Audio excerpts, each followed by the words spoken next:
we do not have any recommendations from your committee, looks like, for posting any proposed changes.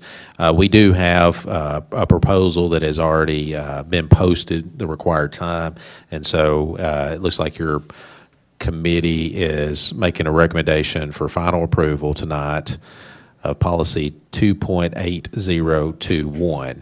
Is there any discussion on that recommendation? Seeing none, we're ready to vote.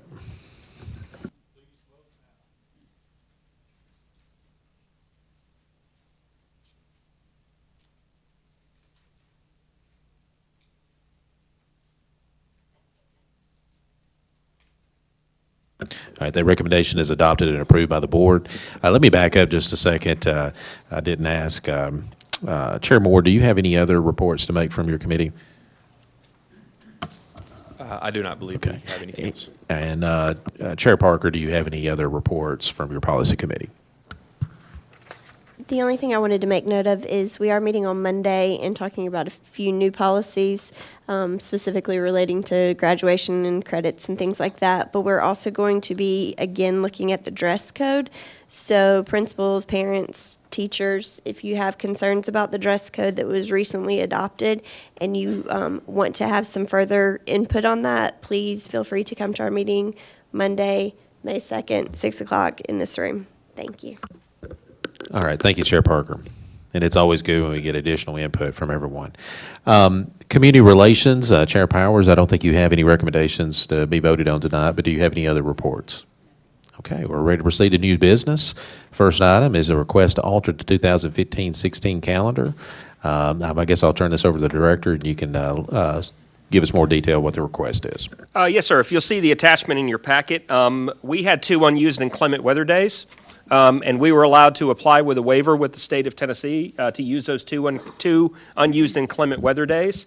One of the conditions was, according to code annotated by Dr. Earhart, is we couldn't dismiss teachers. We had to provide professional development on those days because we can't use inclement weather days just to send people home unless it's a calamity or actual inclement weather. So I did some polling, I did some discussing, and the predominant decision of the PTO committee, the student council, and the teacher council was to let's use those last 2 days to go home 2 days early. So we made a petition to the state of Tennessee, and it was approved by Dr. Candace McQueen. So if the board would allow us, we would dismiss school on the 17th, and then we would have 2 days of professional development, 2 administrative days, and then the school year would be over. All right, you all heard the director's recommendation. Any discussion on that? Mr. Lindsay. The director and I had a conversation earlier today about this, but the only concern I have, I actually just got a text just a few minutes ago asking, please don't do this. But the fear is that promotion dates for 4th grade, 8th grade would be changed to that last day of school, and there's some parents that had to set their schedule in January, and their fear is if we change that from the 19th to the 17th, then they're going to miss their kids' 4th grade or 8th grade promotion. So I have no problem if to reduce the number of days as long as we can keep those promotion dates the same, because it puts a lot of parents behind the 8 ball, in my opinion. And yes, Mr. Lindsay and I talked about this before, and I've had some time to think about it, and I'm pretty comfortable looking at the principals and saying schedule your end-of-the-year promotion ceremonies as you see fit. If you'd like to keep it on the 19th, feel free to. That's not a problem. But if you want to move it up closer to have promotion ceremonies before school is out, I'm perfectly fine with that as well. All right. Now, I've got 2 daughters myself, and I think I know what the kids want to do. But I guess what my primary viewpoint, what my concern has been, is really from the teacher's standpoint. I guess in my mind, thinking it through, were some of the teachers planning maybe some additional instruction time, or they had those time, it was already planned. Do we have adequate input from our teachers that this is something that they want to do? We have a representative from every school on the teacher council, and I asked the teacher council, and it was unanimous to use the last 2 days. Yeah. All right. Any other discussion? All right, so we've heard the director's recommendation. Is there a motion to approve the director's recommendation? Motion by Mr. Dudley. Second by Mr. Morrison. Any discussion on the motion? Seeing none, we're ready to vote.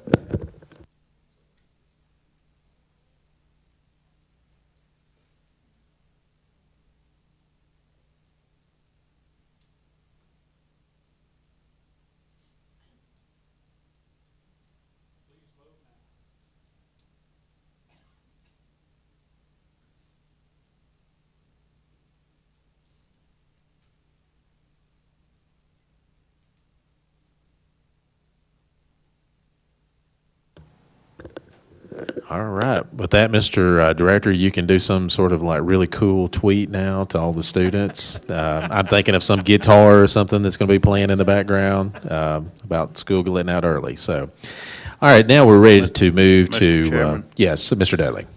Our agenda's had something under D, academic meetings.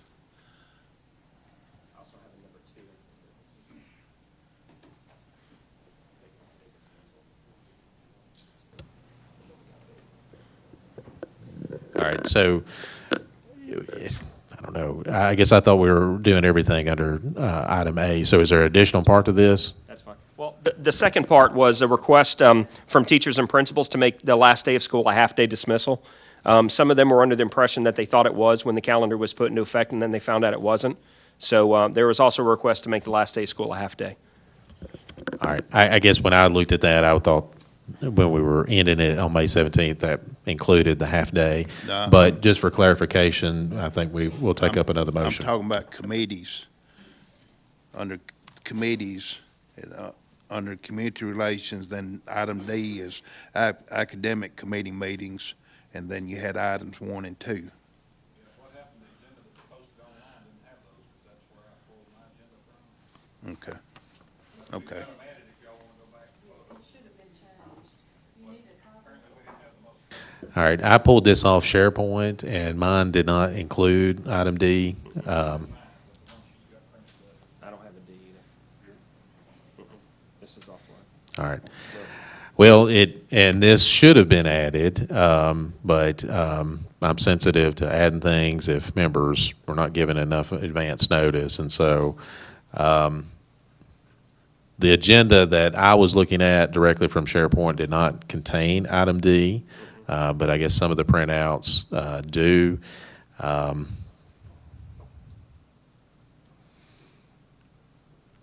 Well, let me ask you, Mr. Director, as far as what academic committee approved the additional structure for our ROTC and then also the alternative school proposal from Cox Middle School, do those things, is it an urgency or can we just take that up in May?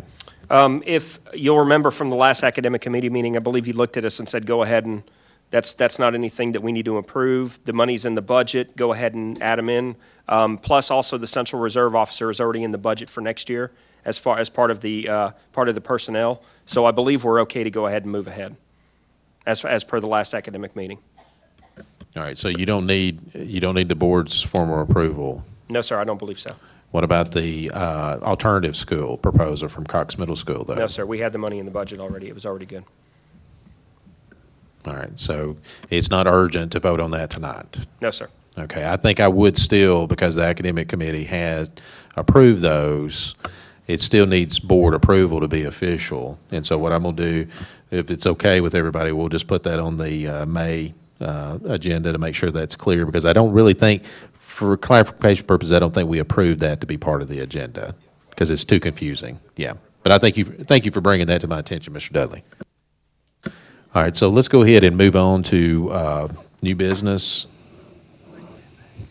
Oh.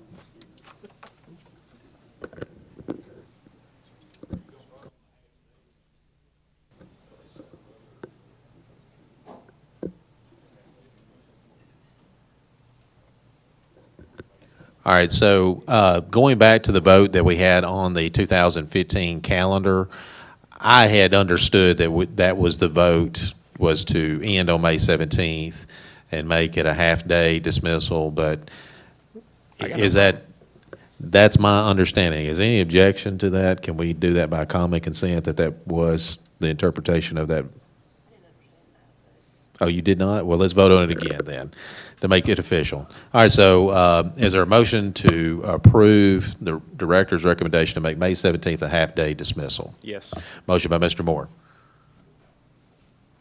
Second by Mr. Beaver. Any discussion on the motion? Seeing none, we're ready to vote. Sorry, got discussion, Ms. Park. I was just going to say, when we did the calendar, and I know this calendar had already been in effect, but when we did the calendar committee last year for future, there was a lot of discussion about half-days, and parents in particular did not like half-days just because they've got to make arrangements.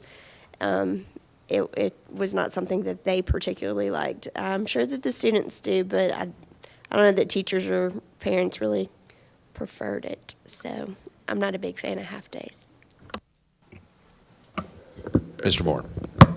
I would echo that as a parent. I'm not a big fan of half-days either. I'm not sure. I mean, again, it sounds kind of nice. We're knocking some days off here, but I'm not personally not a big fan of it. I'm not sure what the goal is other than just kind of meet the requirement and get them out of there. Ms. Parker, maybe you can quickly update us, since you're more familiar with the calendar. The current calendar, does it end with a half-day, or is it a full day? I believe it. I was not part of the development of this Okay. current year's calendar. I'm just saying going forward, that was something that we were looking at trying to limit, if not eliminate, in the next 2 years' calendars. But I believe this year it was a half-day. All right, can somebody clarify that? Is our current schedule, the last day of the year, a full day or a half-day? It's full. All right, so that's helpful to know. So this proposal would actually be altering that particular, what was in the plan originally. All right, so let me get some more discussion, Mr. Pennings. Well, I don't have any kids in school, but my granddaughter wants it a half a day. But I've had calls from a lot of parents. They do not like the half a days because it's rough on them for the daycare or going to pick their child up and everything like that. So most of my people that call me do not want a half a day. Ms. Martin. When you had the representatives from each school to come on the professional committee to give you a recommendation, did they understand that it was going to be a half-day? Yes. All the teachers did? Yes. Was there any minority reports or anything like that? Was there some that were advocating, no, we think it's better to keep it a full day? To my knowledge, no. Okay. What I can remember now. The last day of school, it's pretty much pick up your report card, say your goodbyes, and head home. We don't need a full day to do that. All right, is there any other discussion? Oh, Mr. Morrison. I think I know the answer to this before I ask it, but I'm going to ask it anyway. With knocking 2 days off and another half day off, we're still in excess of our required days of instruction? Yes. Does he say anything other than yes? No.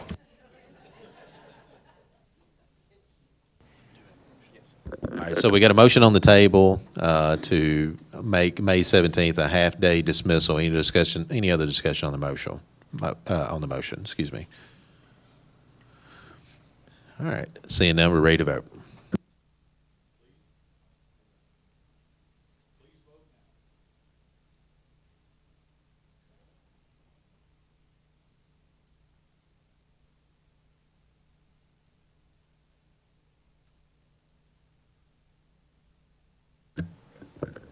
All right, that motion does fail. Hopefully, our kids won't be too mad at us later.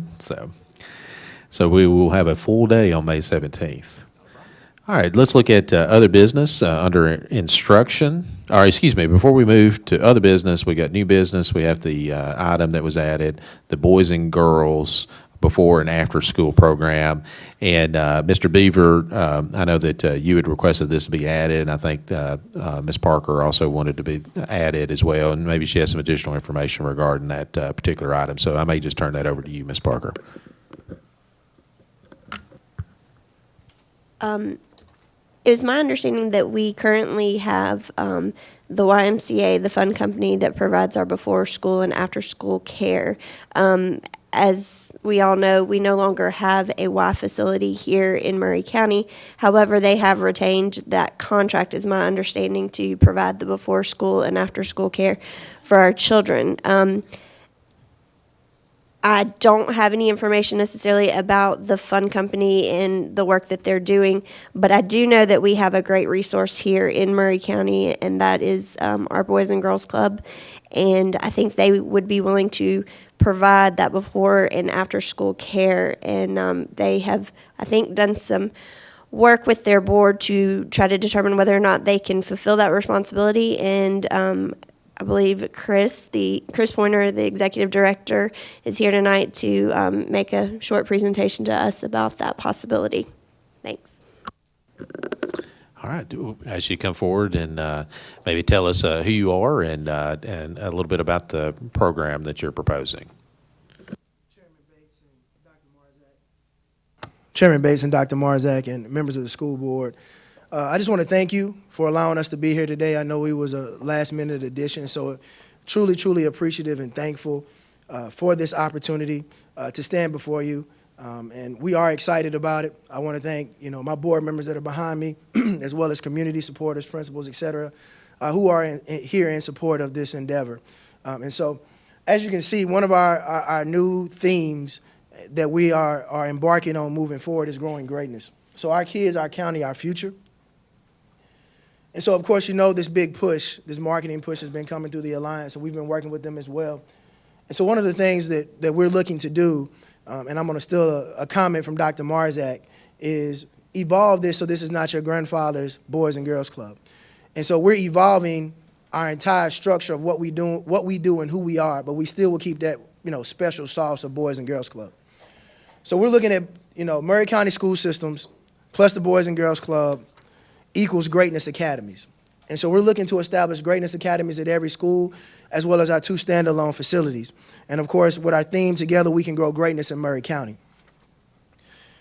Of course, as you can note on the screen, juvenile crime peaks after school. 11.3 million kids are alone or unsupervised from 3 to 6 p.m. And after school is the peak for kids to commit crimes or become victims of crime during those time frames. That's also the time frame, if you talk to the police department or the sheriff's department, they increase what they call boots on the street. Our mission and who we are is to enable all young people, especially those who need us most, to reach our full potential as productive, caring, and responsible citizens. So as a brief overview, we have currently 2 sites right now.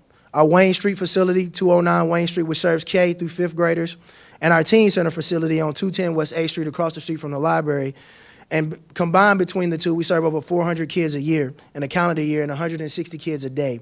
We currently have about a 50-kid waiting list at our Wayne Street facility, meaning that in our total population, we're roughly about 20 to 30 kids from not being able to serve another kid in Murray County. So the need. So growing up has never been easy, but these days for kids in Murray County, it's tougher than ever. So 22% of Murray County kids live in poverty. That's over 4,000 kids in our county. Even with a 3.9% unemployment rate, we still have 4,000 kids in our county living below the poverty line. 4 out of 10 Murray County kids are obese or overweight, and 1,200 kids went through the juvenile court system last year.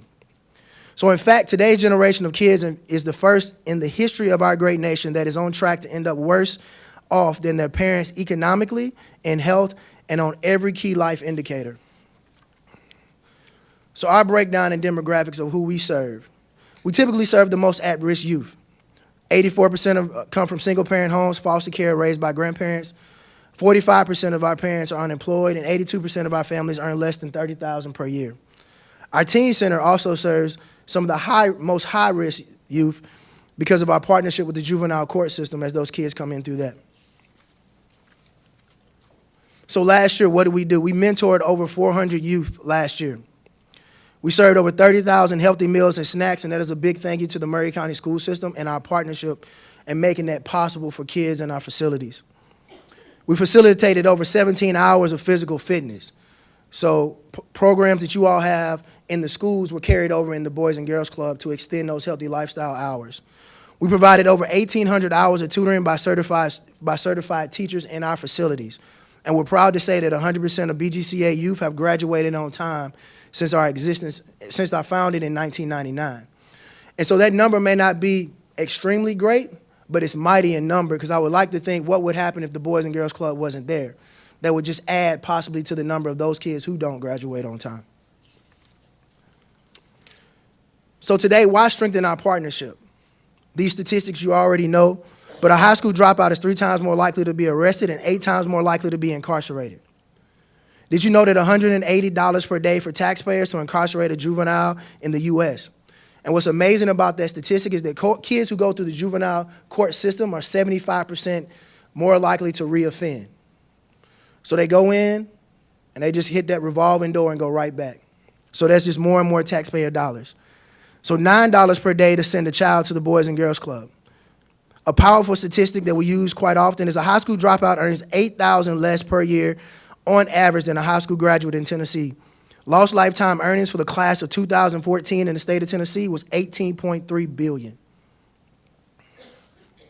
At this time, I'll turn it over to my colleague, Robin Boshears, as she will talk more in depth about how what we do will align with the 7 keys. Thank you, ladies and gentlemen, for the opportunity to speak to you tonight. When we first started this conversation with Dr. Marzak and we started talking about outcomes and what Boys and Girls Club could deliver, of course, one of the first things he said is, how can you help us achieve the keys? So that's what we want to talk to you about this evening, and the way that we think we can partnership to help you meet your goals.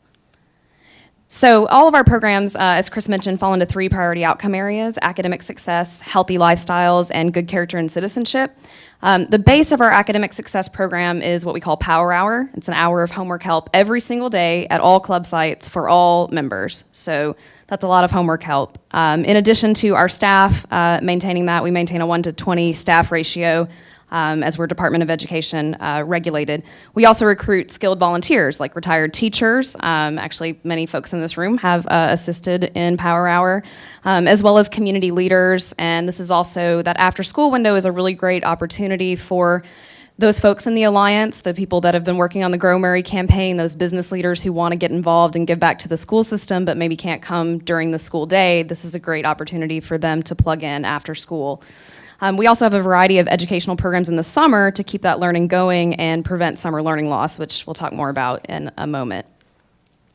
The culmination of that academic success program, and kind of the first thing that Dr. Marzak caught his attention when we were first meeting, is our tutoring and academic case management program. So for a subset of our youth who are at the greatest risk of dropping out of school, and that's based on risk factors like they're already performing below grade level in reading and math, truancy, poverty, growing up in single-parent homes, things like that. We take it to the next level with our academic case management program.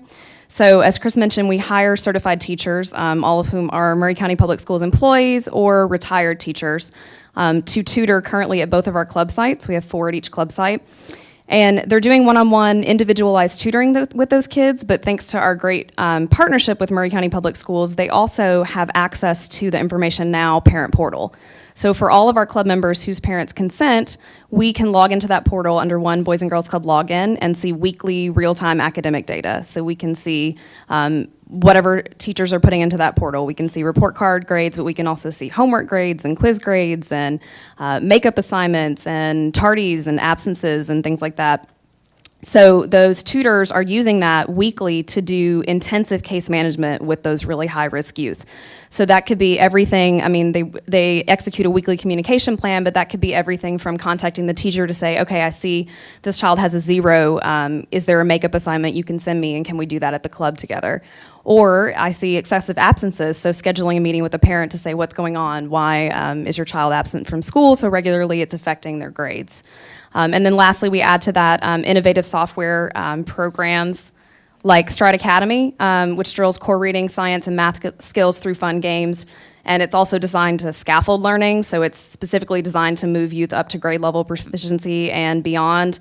And then we also reinforce the programs we're using during the school day. So we have group sessions for Myon, Study Island, and all those other programs that are being used at individual schools. This program has garnered some state and national awards. Thanks so much to your incredible partnership. It's very unusual for a Boys and Girls Club and a school system to have such a strong partnership, so we're extremely grateful for making that happen. So on average, about 76% of those youth in that program improved their GPA over the course of a school year. 96 last year percent improved in at least one subject. 100% progressed on time to the next grade, and keep in mind these are very high-risk youth who are performing several levels below grade level usually. And then 100% of club seniors, as Chris mentioned, have graduated on time since we were founded. Another key way that we think we can help address the keys is what's going on in the summer. So I'm sure I don't have to tell you that summer learning loss or summer slide is a huge part of the achievement gap for low-income kids. Much research has shown that low-income kids typically, start about 6 months behind their higher-income peers in skill level. But that research has also found that regardless of how much high-quality instruction takes place during the school year, that gap returns and continues to grow every summer, as low-income kids typically lose about 2 months of grade level equivalency in reading and math. So all that hard work during the school year is slipping back away during the summer, and then teachers have to work harder to catch back up when the next school year resumes. So we feel like Boys and Girls Club can help provide a solution to that. In the proposal that we're presenting, we would operate full-scale summer programs for all the kids that we serve during the before and after care program during the school year, so that we can make sure that summer learning loss isn't happening. There's an innovative program that Boys and Girls Clubs of America developed called Summer Brain Gain, and it engages youth in fun, hands-on, problem-based learning opportunities. So the kids are doing discovery, creative expression, and then collaborative group work that evolves each week into kind of like a final themed project or production. There was a rigorous national evaluation of this program last year conducted by Metis Associates, and it found that youth who participated in Summer Brain Gain experienced no significant losses in early literacy, math, or reading, which is impressive because the majority of these youth were low-income youth. So, how can we help advance the keys for older students? Through a series of targeted Boys and Girls Club impact programs. So for instance, we directly address Key 6 by teaching financial literacy to all age groups. It's in a program called Money Matters that was developed by BGCA in partnership with Charles Schwab.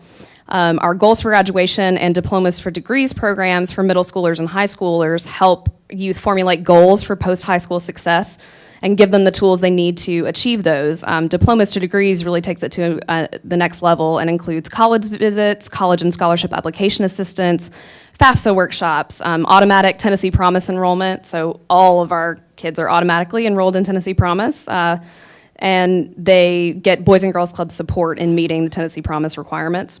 Our Career Launch program really helps our teens develop those skills they're going to need for Key 7.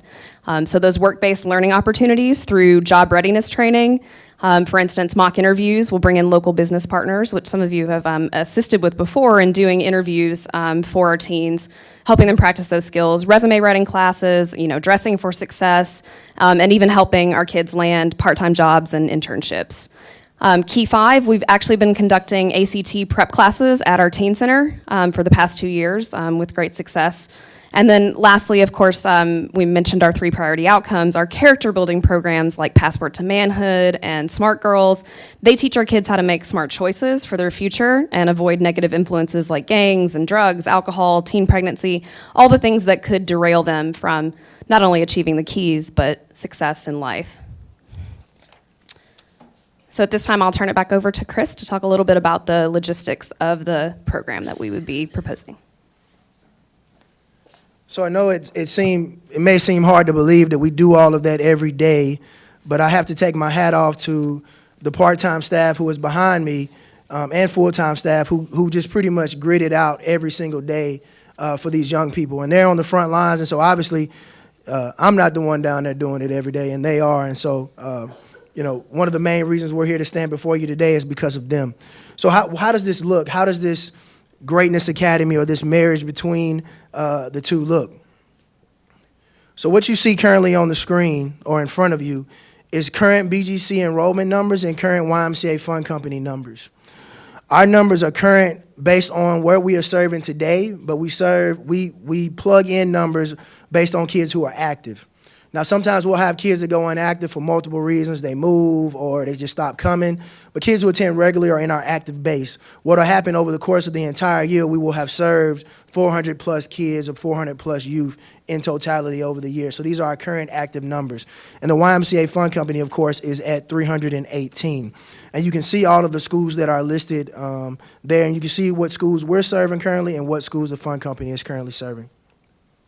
So these are recommended locations. We're in further conversations and have had conversations just in presenting to the current school system and just getting their thoughts on kind of the direction of where these current locations will be.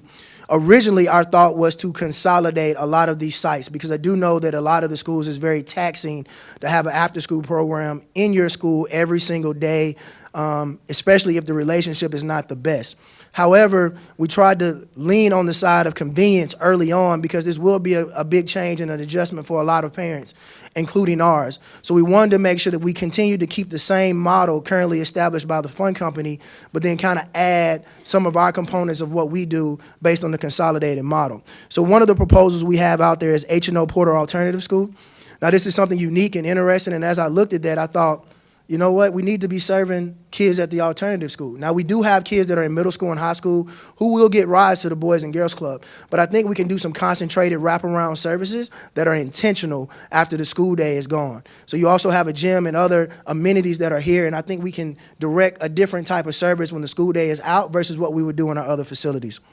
So Culleoka Unit School, you see our expected number of youth. Hampshire High School, 20. Santa Fe Unit School, 20. Randolph-Howell, expected number of 70. Riverside, 40. Baker, 30. Woodard, 32. And then, of course, right now, currently, the YMCA Fund Company is not serving at a high level of capacity kids from Brown, Holland, and McDowell. So what we would do is the majority of those kids who are in after-school program setting now already attend our facilities, and they're already accustomed to getting on a bus and going to Wayne Street. So we will not change that up. We will maintain that continued process because we didn't want to cannibalize our current facilities. So we have Wayne Street, and we're like in a 20-year lease for that, and we're just renovating our teen center. So it'd be crazy to cannibalize those facilities and just move totally into the schools. And so you see E.A. Cox and Whitthorne 5th graders will also be at Wayne Street. Our teen center will have E.A. Cox 6th graders, Whitthorne 6th to 8th graders, Central High School, Spring Hill High School, which will be a total of 91. Spring Hill Elementary will be 60, Spring Hill Middle 30, Marvin Wright Elementary School 70, and then consolidating into Mount Pleasant Middle School. Currently, right now, the elementary school is the only school that actually has a Fund Company program now. So looking to consolidate and pull kids from both the middle and to the high schools into those particular areas. And once again, I want to kind of preface this by saying that all of this has to be discussed, has to be worked out and logistically approved, of course, by the school system, and of course, the principals themselves have to definitely be in favor of it. So in total, you see that our numbers will grow to 763. And of course, the growth of that between what we anticipate through this synergy process that will be created as a result, and then combining the Fund Company and BGCA, we're looking at growing by about 216 kids. The concern that we do have is that because of the model that we're establishing and that it's available for all kids to be successful through this model, that we may not have enough room in the facilities or the capacity initially when all of these kids line up and ready to sign up. So proposed summer. So we are anticipating about a 20% reduction over the summer just because kids go on vacations, you know, people take off for extended periods of time, and you can see during the summer that we will propose a combined site locations for the summer. And so you can see Randolph-Howell site, which schools that would house, Wayne Street, which schools those were housed, the Teen Center, Spring Hill Middle, and Mount Pleasant Elementary. And the numbers are pretty significant, and we'll still be serving about 506 kids over the summer. And so for us, what this looks like for what we do and kind of who we are as a Boys and Girls Club, and I just have to reiterate our mission, is to enable all young people, especially those who need us most, to reach their full potential as productive, caring, and responsible citizens. And so the club is a mission-driven, and it's not profit-driven. And so we are as determined as you are and as focused as you are to make a difference in the lives of every young person who enters our doors. And so we're not trying to replace the school, we're trying to replace home, church, or any of those things, but we're trying to add another layer of a safety net to ensure that these kids are successful and achieve those 7 keys. And so my last, this slide right here, I'm sorry. This will be our membership fee breakdown. that we proposed to our board and has been approved. And so you see that we try to keep it affordable for every parent from top to bottom. And so in the summer, that'll be a 10-hour day. So a parent, as you saw what we put down, what our income levels are for our parents, I mean, you're looking at about $9.50 a week to a 10-hour after-school program. Or during the school year, the lowest is $6.25 up to $50 or $75, which we anticipate that being affordable for our parents, as well as those parents from more affluent communities. And so as I conclude, the grass is greener where you water it, and the combination of Murray County Schools plus the Boys and Girls Club will produce and equal these greatness academies that we want to achieve. And so that's my presentation. Thank you. All right, thank you.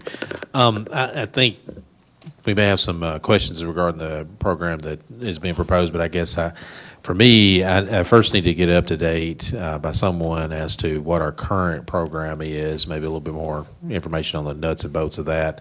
So it's my understanding we currently have a relationship regarding a before and after program with YMCA Fund Company, is that correct?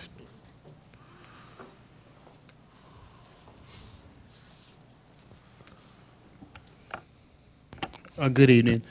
Basically, the YMCA has permission to use our facilities to conduct before and after care. We promote them as originally Murray County was, when we had Murray County YMCA, they did have more of a partnership in every school. Over time, as the official YMCA has left, they still maintain the fund company, and it's just like anyone else that's a not-for-profit organization. They ask us to use their facilities, and we allow them to use our facilities for the purpose of conducting this before and after care. And so, under our current model, do we pay anything? Do we fund anything as far as this before and after school program, or is it just basically the relationship is we allow them to have this program at our schools?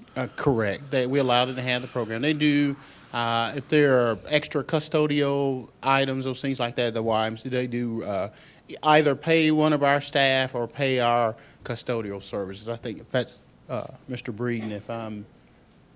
I think they're basically self-performing. Yeah. I'm not aware of them paying the extra custodial. I think they're doing self-performing. They're actually... Okay, and so what about... and it came up during our consent agenda about our facility fees. Under the current program, does the YMCA Fund Company, do they pay a facility fee, or is that waived? So that's waived. So that's the benefit that they're getting from the school system is basically the use of our facilities for free. But they do have the program, and I guess they're non-profit, but they do some charges to pay for the cost of the program. Yes, yes. They are basically under the YMCA, which is a nonprofit organization, but they do charge our families a cost for being in the before or after care program. Okay. So the benefit to us is that it's an opportunity for parents to have a convenient place to leave their children. Okay. Now, with the YMC program that we currently have in place, are they under any sort of contractual type agreement with us? No, it's just a matter of we allow them to use our facilities. Okay. What about, I mean, I guess you have a third party coming into our schools and using our facilities. What type of, well, I mean, if there's an accident and somebody's injured, are they required to what's called indemnify us and Yes. to pay for the cost? Right, and they had to provide their liability insurance and those okay, so there's some particular requirements just like we would insurance. normally do a facilities agreement with Okay. them. And what about as far as, again, we're allowing third parties into our schools. Is there some sort of background process to ensure the school system that the people that they are bringing into the school are properly vetted? Like I said before, we don't have any liabilities per se with the Y, and they conduct that program. The Y does that themselves. We just allow them to use our facilities. Okay. Well, and I understand that from the legal standpoint, that there may be almost like an insurance policy, but I think we as a school board want to ensure that we hope things never happen to begin with, period. That we don't even have to get into insurance. Are there procedures or something in place where they provide I guess, verification that they have done the proper due diligence, that they've got the right individuals coming into our schools? What is They the have to current meet all the requirements for child care agencies, which is just like our preschool or anything like that, which means they have to do background checks of their individuals and all of those things. So they have to meet those same requirements in order to operate a before and after care program. So the proposal that's being brought to us is basically, we would allow another entity to conduct that before and after program at our schools. Is that, I mean, in essence, what is being proposed? I think what would happen is we would exclusively partner with the Boys and Girls Club, and we would, in a sense, terminate our agreement with the YMCA to use our facilities. Okay. All right. With that, that's some good background information. I may have some additional questions, but we've got some lots, so I want to get some members in on some questions. We have Mr. Dudley, then Ms. Parker. Thank you, Mr. Chairman. Mr. Gaines, you're saying we're going to terminate our deal with the Y? Yes. Because my question was, did the Y offer the same educational items as the Boys and Girls Club as far as tutoring and working with our students who needed help and all? So I was just trying to understand what the two programs did. In the past, the Y did offer a more enhanced program with homework help and those things like that, but over time, the programming that they do has decreased.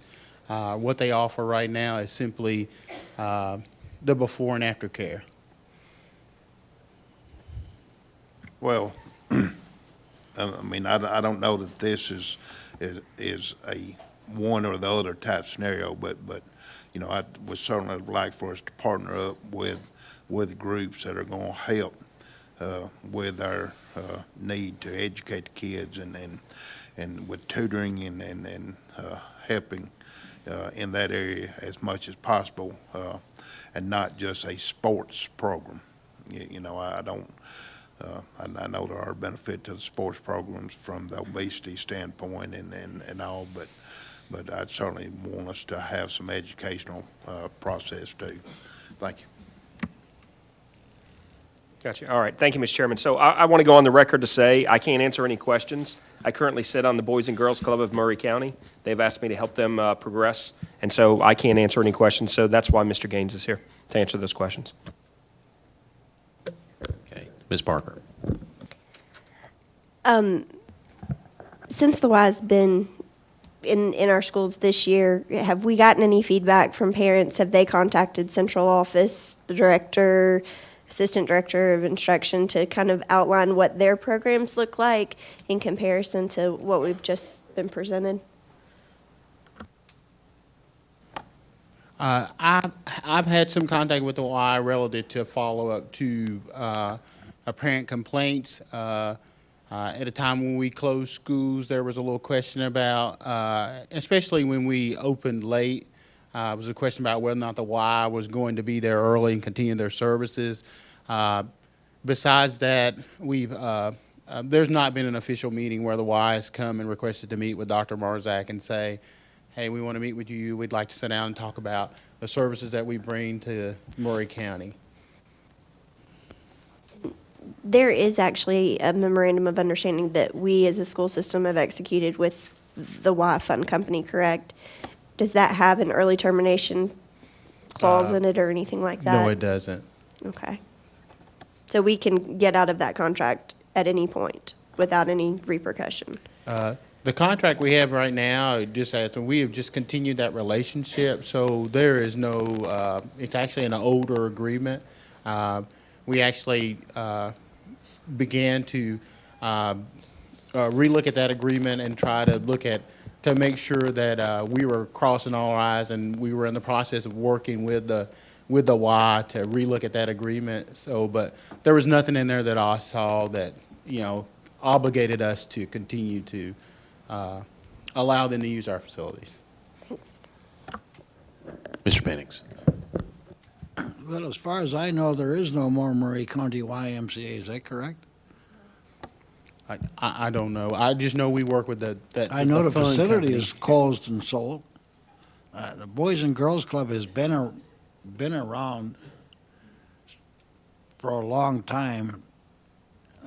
I would suggest that we go with the Boys and Girls Club proposal. And we should do it as soon as possible. Either go with the Boys and Girls Club proposal or stay where we are or don't do anything, because the parents have to be notified in time and in a timely manner to what's going to happen next year when school starts. Ms. Martin and then Mr. Moore. Okay, I wanted to say I definitely agree with Mr. Dudley in that if we could do anything that would facilitate our goal, which would be to increase those academics, that would be awesome. And I feel like Mr. Pointer has pointed out some excellent opportunities that would foster that academic achievement with our students. Also with Mr. Penning's point in that that entity is no longer existent. So if we did, I'm assuming Mr. Pointer would be able to give our parents something that would help them to gravitate from the fund company to your facility and what you have to offer. But I will say on a personal level that I do know Mr. Pointer very well in his background, his family, and I do have several people in my district that are currently using your facility. Probably a lot of them. I would be representing a lot of the people that you have there now. We know that it takes a village, so the things that you pointed out after they leave, after that bell rings, is very, very pertinent to their actual livelihood and, in turn, their academic success. So I think what you presented was excellent. And it goes along with what Dr. Marzak has presented to us as the 7 keys, and we've adapted as our vision for our school system. And I know personally some of the people that work. I know went to school with Chauncey. I know Miss Ulisha, and have had the opportunity to work at you all's facility with you on several programs.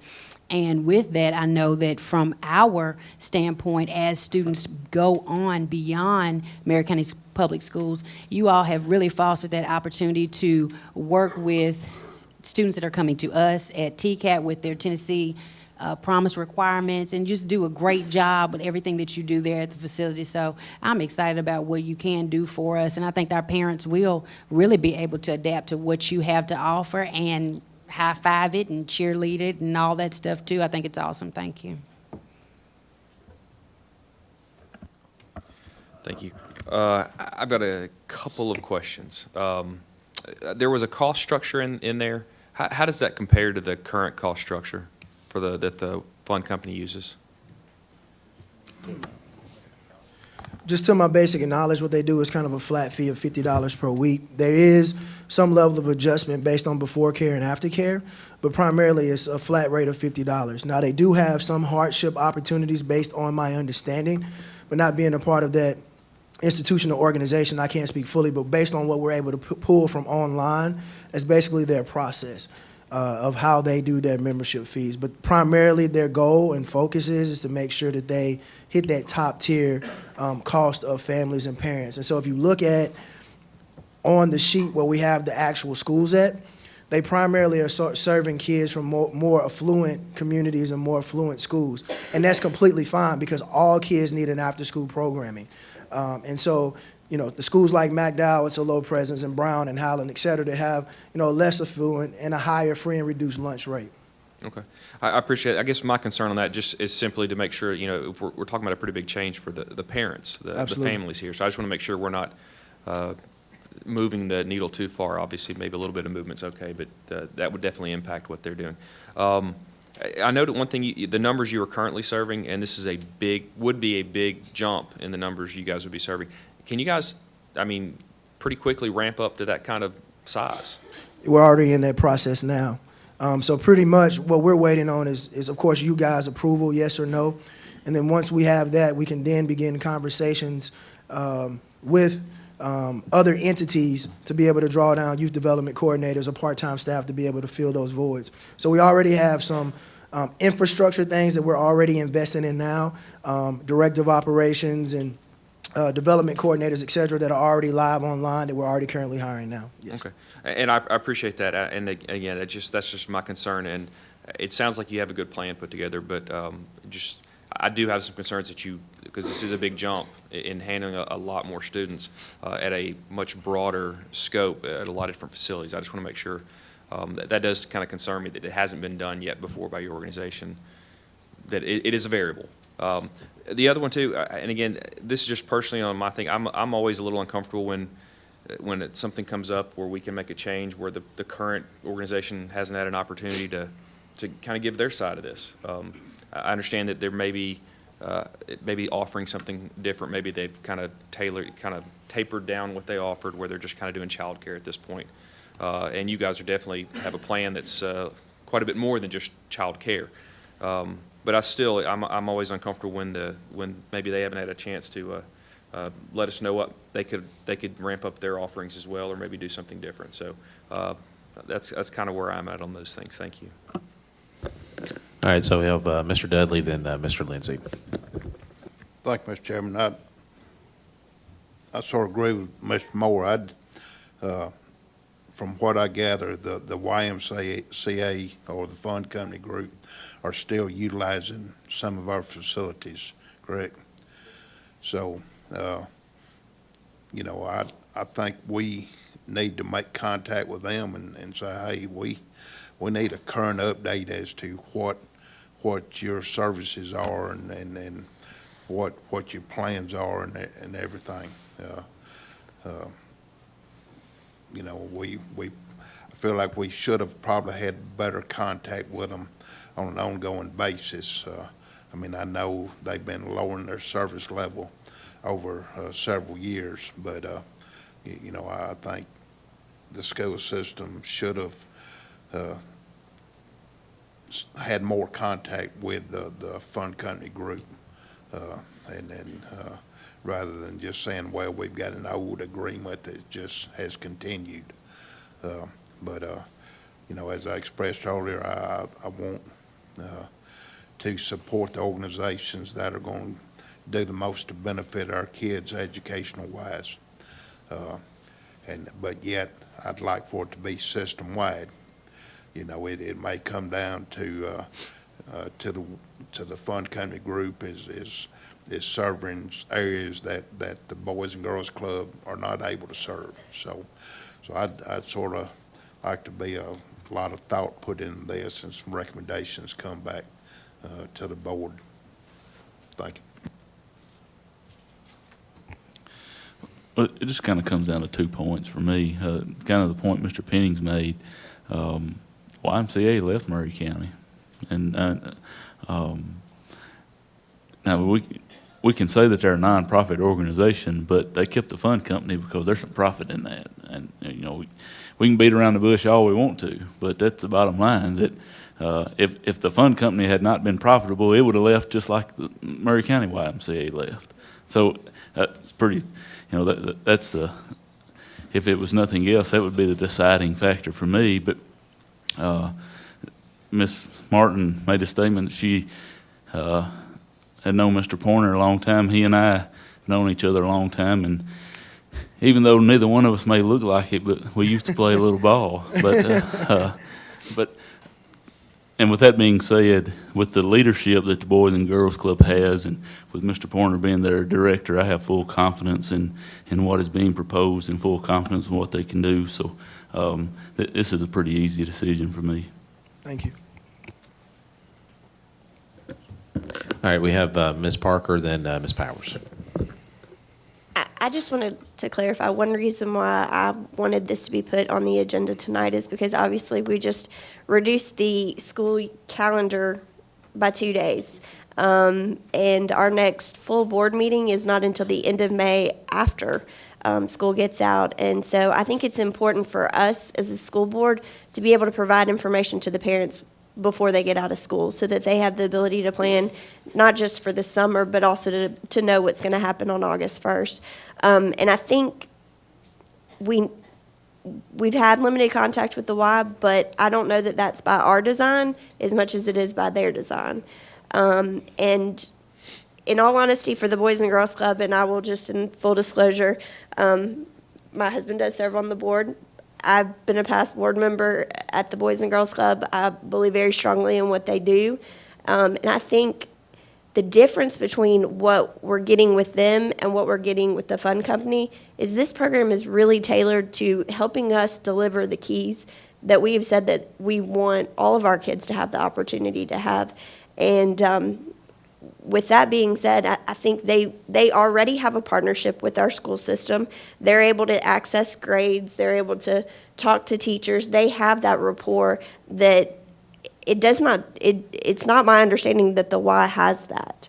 And so why should any of our kids get less than what they can get by being with the Boys and Girls Club?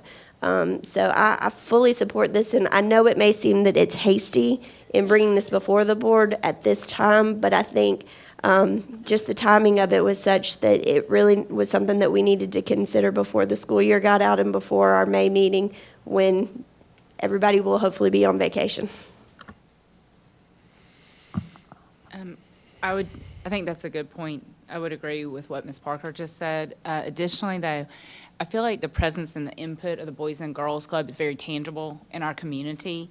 At one time, I feel like the Y had more of a tangible presence, and now with the choices YMCA Middle Tennessee made to pull out of Murray County, I feel like it's more of remote. It's remote. So I feel like the quality product, and when Robin mentioned that, there is a lot of partnership with the schools already, I'm very much in favor of this. Mr. Morrison.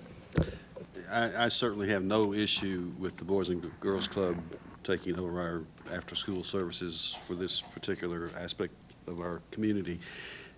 My issue is that I don't think that if we gave you approval tonight, that tomorrow you'd be able to step in and seamlessly make the transition. Now, I could be wrong, but I just don't think that you're able to do that. So what I would like to see is an exit strategy for the fund company, an interest strategy for you, and maybe a timeline, how we would do that. Would we start at some of the largest schools and work to the small, start at the small, work up? I think those are types of things that you've probably thought about, but I don't know if you have it on paper. Yes, sir. We have a full proposal that we've already presented to our board.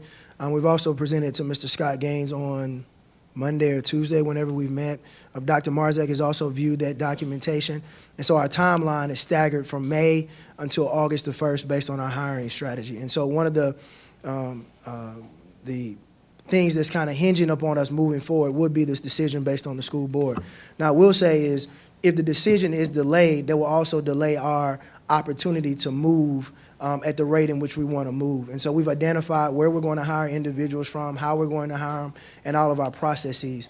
And so that's going to be one of the factors that determines, if we can turn key and then go in is based on when the decisions are made. And so we've kind of outlined that timeline based on the decision of the school board and then how we will then enter into all of the schools. So the plan's been circulated to everybody except the board members. Thank you. Mr. Moore. To echo Mr. Morrison's concerns, that's where I'm at too. I understand you guys have some plans, but my concern is we make this move and YMCA fund companies know that we're not going to need them next year. We get into June and you guys realize you can't implement this across the entire county. As a board, we're stuck with that. And that's a concern I have. Again, I like the presentation. I like where this could go. I just don't see enough concrete stuff to know that this can definitely be made to happen, especially on a short notice. This seems like a green light for you guys to do some more research and get in. Again, I don't like making a decision when we don't even have in front of us what the current pricing schedule is for what's going on now. That's a big impact to me is what these parents are paying now. I'd like to be able to compare these things as side by side in some way to really know, are we really getting a better product and can it happen? Those are just concerns I still have. Let me ask as far as the proposed, what you all are proposing in your organization, do you all already have, I guess before and after school programs? We currently have an after-school program. So right now, we operate 4 buses, and we've pulled from pretty much all of the Columbia City schools, and we pull from Spring Hill High School. Kids from H&O Porter School, H&O Porter Alternative do attend our facilities. But because the locations in the county, right, and the outskirts are so far away, then we would be breaking DOE regulations. And so we are DOE regulated, we're Department of Education regulated. So all of our rules and regulations, in some instances, are a lot stiffer than the school system. So where the school system has 1 bus driver on the bus, we have a bus driver plus an attendant. We also have to make sure that our ratios are 1 to 20. And then we also have to make sure that all of our staff are background checked and they go through a significant number of training before they're even able to start in our facility. Okay, but so this is not, I mean, if you all took over the before and after school program, it's not that you all would be starting from scratch. I mean, you all have experience with these after school programs. Correct. It would be an expansion and a building of programs that you all already have experience with. Yes, sir. And because we only have the capacity to serve what we can serve, it doesn't make a lot of sense to have additional staff on hand when our ratios are 1 to 20 and we only have 200 kids. Sure. So we would have to implement a hiring phase in order to execute that. All right. Let me ask, maybe we can get some input from Mr. Gaines. Can we have the best of both worlds, potentially? Logistically, could we approve the Boys and Girls Club to allow them to have a before and after school program at our schools without necessarily terminating the relationship that we currently have in place with the YMCA program? If we did that, if you follow that through, do you all have the latitude under your current contract to be able to manage that from a school district standpoint to say, okay, it looks like Boys and Girls Club, they are ready to go at these schools, so we would kind of end the program with YMCA at those schools, but maybe leave the other ones in place till we're comfortable that they are up to speed, so that we're not just, because I echo some of the concerns with that some of the other board members are expressing. I'm a little bit concerned about just completely just pulling the rug out and then and that may be a burden on the Boys and Girls Club to expect them to go from 0 to 100, overnight, so to speak. So, Mr. Gaines, let me get some input from you. Is that a possibility where we can have the best of both worlds? Mr. Chairman, one of the concerns that I discussed with Mr. Pointer when he presented the plan was our concern for being able to provide the before and after care for our parents. That we knew if we made a drastic change that we would have to be careful about how we present it, and that we would, one of the things I was talk with him about is being ready to accept the kids that need the even the summer care or before and after school care. In our relationship with the YMCA, I think we continued that relationship because it was convenient for our parents. It would be because the Ys are not, and we've had a relationship with them in the past, and we just allowed that relationship to continue for the sake of not having anything. It's not, if another partner came, we would probably do the same thing. So in a sense, our policy allows us to work with not-for-profit organizations in the sense that we don't charge them a facilities fee if it benefits our students, and that's the kind of theme that we are with the Y. It benefits our students, so we allow them to use our facilities because it benefits our students in providing that before and after care. Okay, thank you, Mr. Gaines. Mr. Lindsay, then Mr. Pennings. If I understand it right, the fund company doesn't offer their services to every school we have anyways. Is that correct? Not right now. No, sir. So, and my point in saying that was, and again, I have all the confidence in the world in Mr. Pointer. So I have no doubt if he tells me he can make it happen, I have confidence he'll make it happen. But let's just say that wheels move slower than he anticipates. We're still not offering it to everybody now. And the second point I want to make, and this is my personal experience, that in the past my kids utilized the fund company, and it was just a babysitter. I mean, just to be frank about it, I mean, what I see Mr. Pointer presented, as some of you guys already said, is just an extension of what we're trying to do in the classroom every day. And not only that, but it's the goal being to extend this service to every student we have. And again, I just think there's a lot more benefit in what's being offered than just a babysitting service, and I feel like that's what we're getting now. Mr. Pennings. Well, I feel a lot more comfortable going with somebody that is invested in Murray County instead of a company that is invested in making money. And the YMCA just up and left. They didn't come to the board and say, oh, by the way, we're leaving, but the fund company will stay here and we'll make sure that everything that we said we'll do. And personally, I think that shouldn't be spelled F-U-N-D. It should be spelled F-U-N, because I've been over at the Y and I've been in different schools, and it's just a bunch of kids sitting in a room. There's no education being done. All right, Ms. Martin.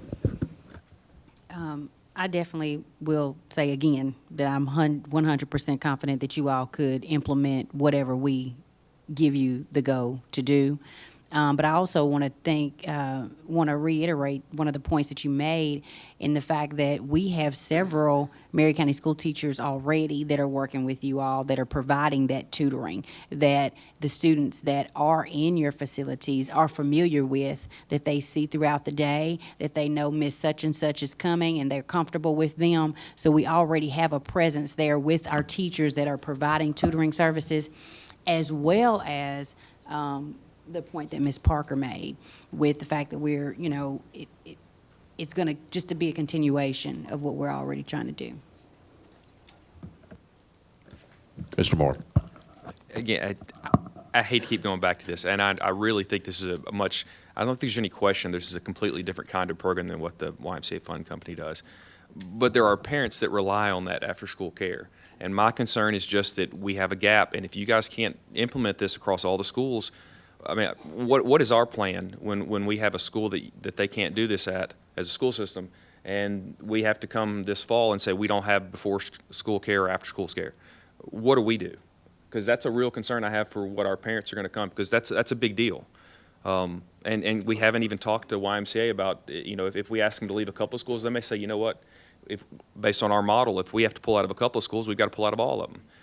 Again, we haven't even explored any of this from what I understand, and that makes me nervous, that we haven't even looked into what that really means if we make this decision, go in this direction.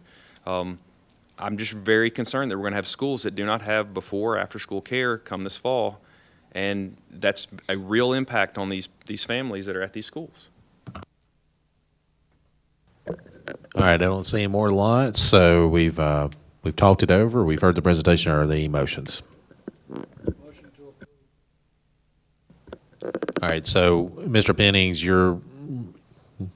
help me with the details of your motion. Is your motion to approve the Boys and Girls Club to implement a before and after program at the Maury County schools? Yes, it is, and terminate the funds contract. Okay, and so part of your motion is also to terminate the relationship with YMCA? Yes. Okay. All right, you all have heard the motion. Is there a second? All right, we got a second by Mr. Lindsay. All right, any discussion on the motion?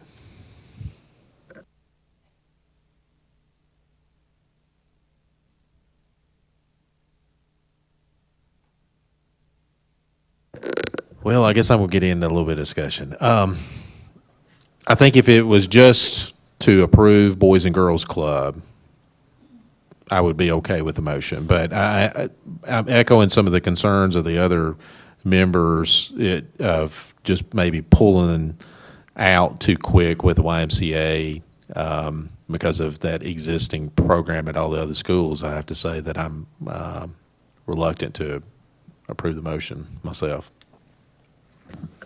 Mr. Moore. And I do want to clarify, if this motion were just to move ahead with the Boys and Girls Club, with what was presented, I'm all for that. just stopping the rest of this cold without having any discussion with them, there's too many variables there that are just potentially leave us hanging. So that's where I'm at. Again, I do support, and I love the presentation. I really think this is a good thing, because this definitely aligns with the keys, and I like where it's going. And it's definitely more than just a babysitting service. But the other part of this is just I can't go with that. Mr. Pennings.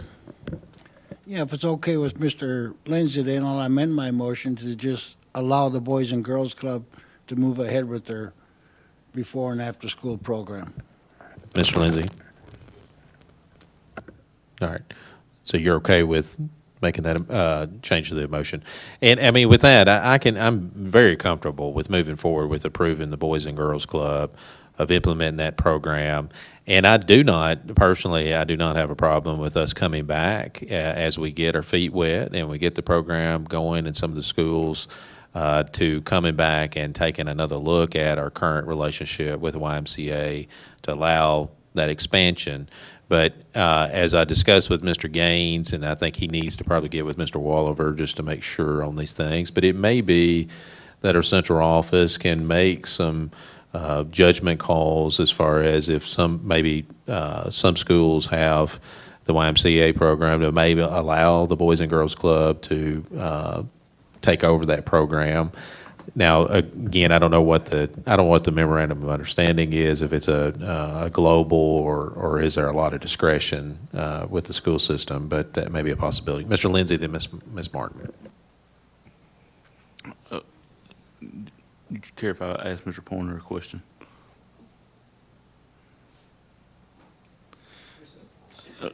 With the motion that you just heard,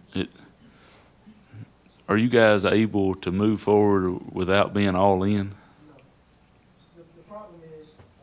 The problem is that we can't coexist in the same facility.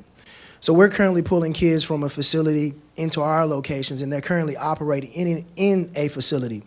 So the goal is in our process of hiring, is that you're going to have a huge staffing with the fund company who would know, if this was approved, who would no longer be approved by the fund company. So if we hired them, it is an easy transition. So logistically, we've thought through in keeping key staff that they currently have in place at a lot of their schools that they currently have now. And so for us, for it just to say, okay, Boys and Girls Club moving to the before care and after school care, then what do you kind of tell the YMCA?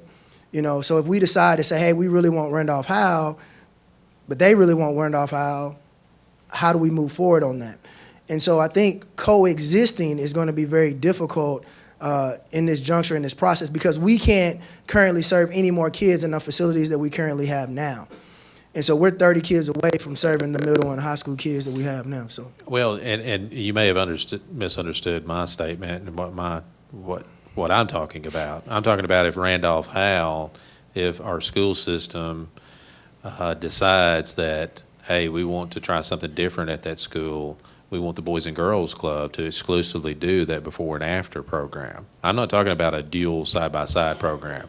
I'm talking about if the school system has the discretion, if we're not bound to exclusively deal with one program over the other. Now, if we're bound, that's a whole nother scenario. But if we have the latitude, I don't see why our central office can't say, hey, we want to try to start phasing in some things, and maybe at this particular school, we like to, now that the board has approved Boys and Girls Club to implement their before and after school program, we're going to go ahead and try that out at that school.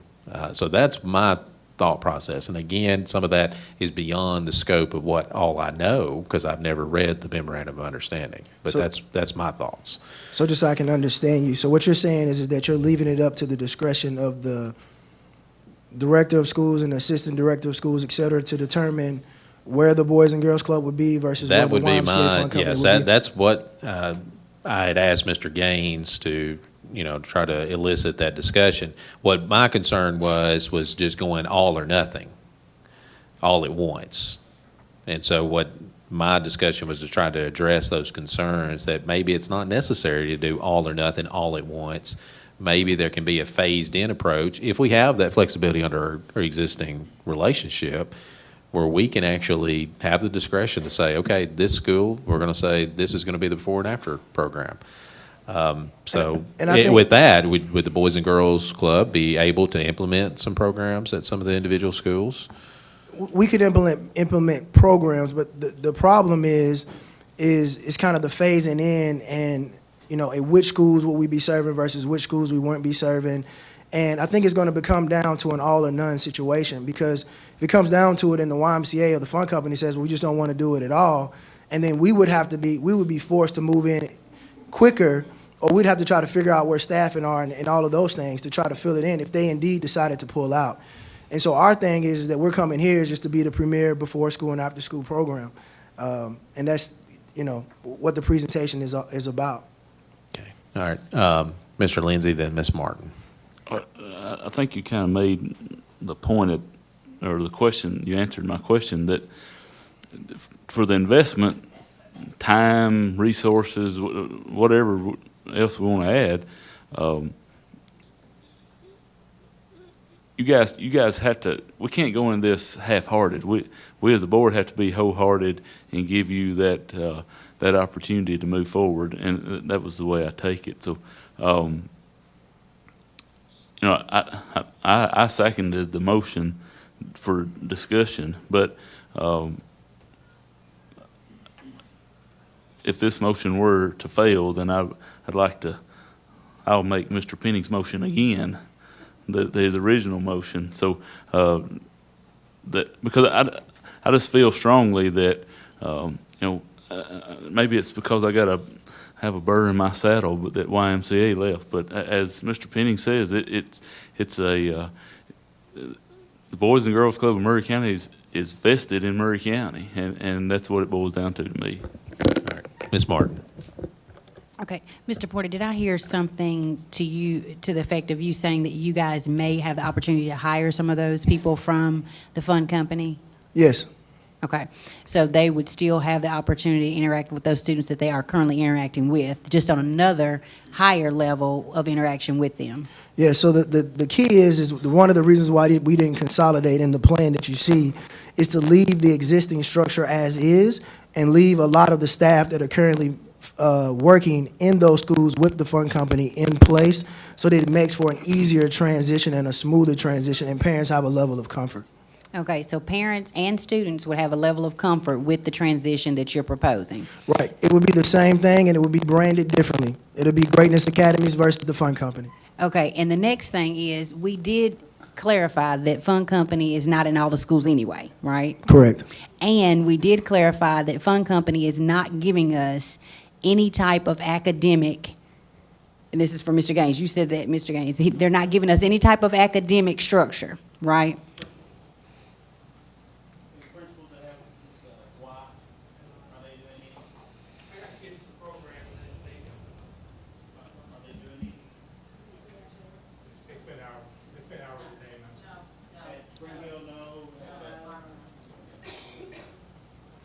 Okay, so they're not providing a specific structure for academics. And my last point is, Mr. Penning's raised the fact that when the Maury County YMCA did their dissolving here in our county, this was prior to us coming on, the new members coming onto the board.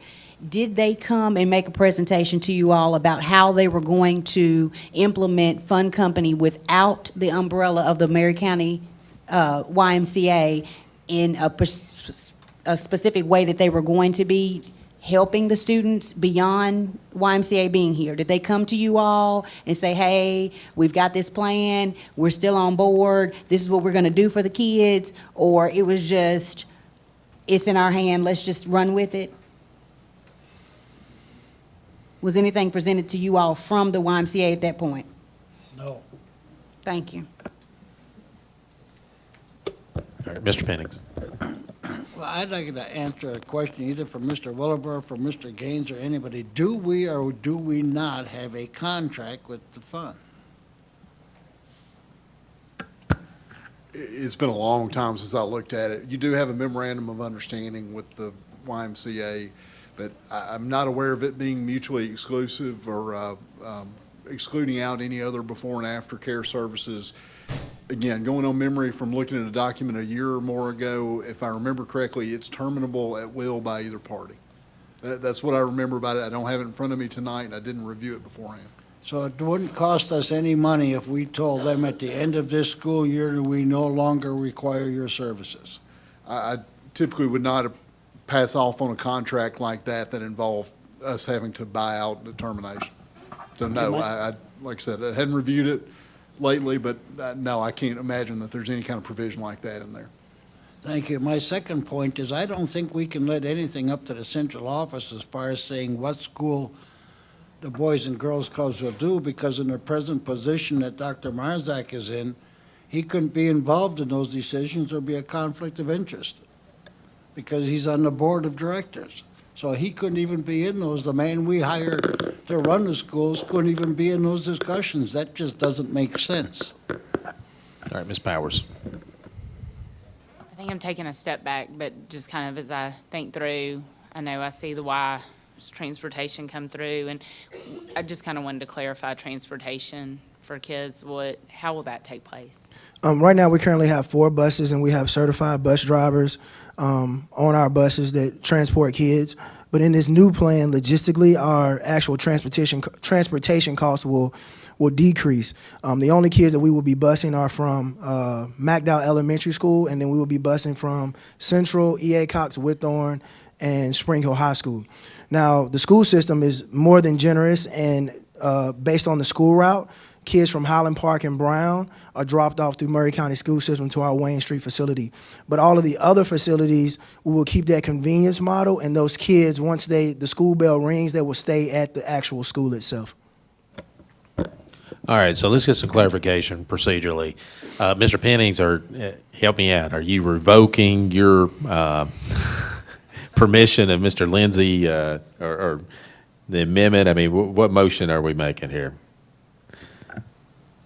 Well, I tell you what, we either go back to the regular amendment, or when this one is voted down, Mr. Lindsay will just propose my first proposal, and I'll vote for it. So, no, I would like to change it and go back to the original one, that we just tell the fund that at the end of this school year, their service is no longer required, and have all of our before-school and after-school care be done by the Boys and Girls Club of Murray County, who is invested in Murray County. And I've never known Mr. Pointer in the 5 years I've known him not to do what he says he's going to do. All right, Mr. Lindsay, is that the motion that you're seconding? All right, and we could be technical. We could do a motion amend to try to get it all clarified. Was everybody okay with the way we're proceeding, that being the motion? Everybody calmly consent? No objections? All right, so we got a motion on the table. Any discussion on the motion, Mr. Morrison? I'll just make this really quick. I'm all aboard with you guys doing what you do. I think it's a wonderful opportunity to engage all of our students, particularly some of the students that don't have a hand reached out to them very often. What I don't like is that we're doing this on a spur-of-the-moment thing, and we constantly rail that we want to do things in a timely manner and do it professionally. And I just can't help but feel that we're being presented with something with almost a fait accompli, and I don't like that. But I'm for doing this. Thanks. Any other discussion on the motion? Seeing none, we're ready to vote. Please vote now.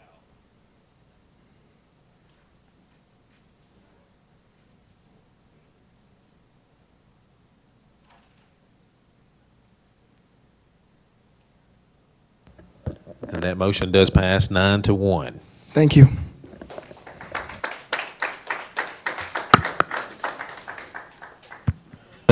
With that, let's take about a 5-minute break. We will come back at 20 minutes till 9.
Art taking. Hey, man, that was an awesome presentation.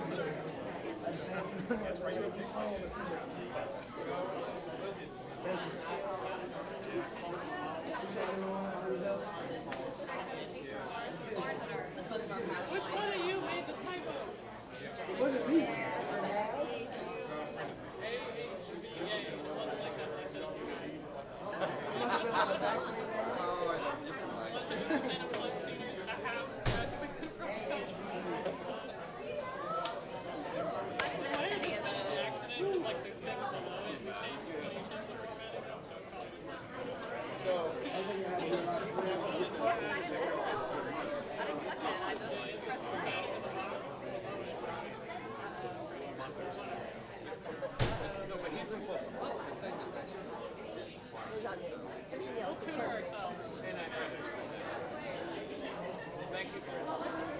Appreciate you being here.